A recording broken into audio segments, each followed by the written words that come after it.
Откако дојавите за бомби во повеќе основни и средни училишта станаа секојдневие, групата за поддршка на онлайн наставата поднесе барања децата да учат од дома.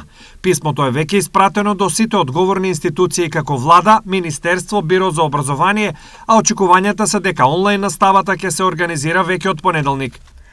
Повеќе месеци, децата како и нивните фамилии се експонирани на постојан страв, стрес и паника, кој секојдневно зема се поголем замав.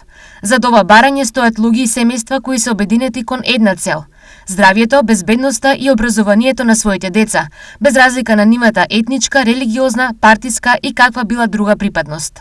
Стои во барањето. Одлуката за онлайн настава се донесува на државно ниво, но според дел од градоначалниците, таа во овој момент е непотребна.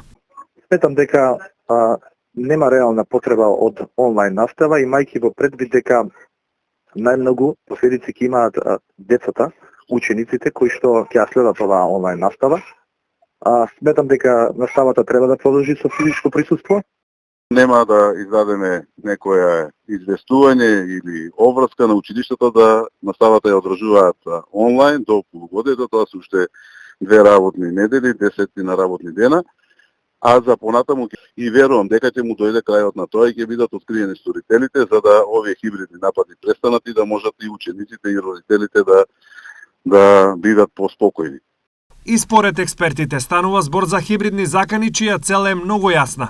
Да се предизвика паника, да се предизвика страх кај населението, да се сугерира дека институциите не се способни да одговорат на овие закани.